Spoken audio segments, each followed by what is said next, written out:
Omukolo gw'okugatta abagoli omukozi wa Bukedde family Ronald Kasine mu kyalo Victoria Nakalembe ku Kiriziya Leader of Africa embuya gutandise ku za 8 ez'omutonto.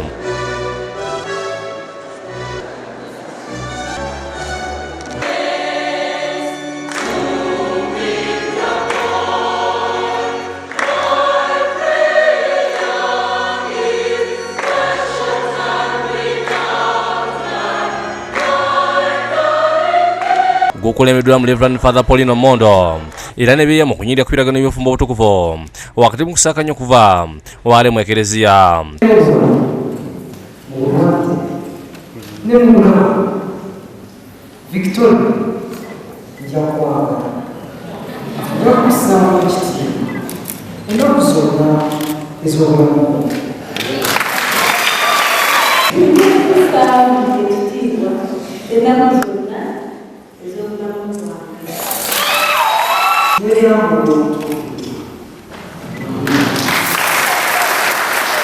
Victoria neno nadi bafuse kandi n'omukyala obufumbo obutukuvu. Father Mondo asinzidde n'akubiriza abafumbo okuuma empisa mu maka okuwangana ekitiibwa n'okusonyagana bulijjo basobola okuwangaza obufumbo n'okuuma ekitiibwa kyabwo. Tugezeeko okulaba okwagalana okusonyiwagana obwetowaze bisigala eri munwe kuba gwe musingi amaka mwe gazimbirwa.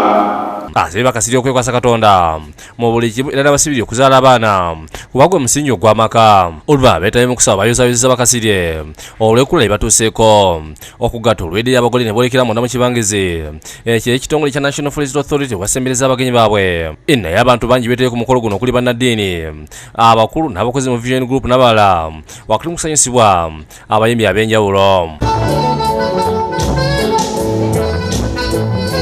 Maneja wa Bukedde TV James Serunku mukulu w'abakozi ba Vision Group mbonda mu kwogera kwatendereza nnyo Kasirye olw'obunyiikivu n'obukakamu bw'alinirira omulimu gwe ssaako n'enkolagana ennungi y'alinirira bakama be wamu ne bakozi banne era n'amwagaliza obufumbo obulungi. Ekizibu ekinene ennyo Kasirye kyalina mu kubeera omukozi alindowooza abazungu bakiyita perfectionist, nti ayagala nnyo okukola ekintu nekirungiwa nnyo. Kati olw'okwagala okukola ekintu nekirungiwa ennyo emirundi mingi kimuleetera nnyo ebizibu, nti Kasirye atuuka n'okusula ku ofiisi. Boba Kasirye mu kwogerako bye beebaziza nnyo Katonda olw'ebirungi by'abakoledde ssaako bonna abayambyeko mu nteekateeka y'omukolo guno era ne basuubiza okumagana. Kasirye oluvannyuma yemiridde mu kyalo oluyimba lwe yamuyiriza olumuwaana.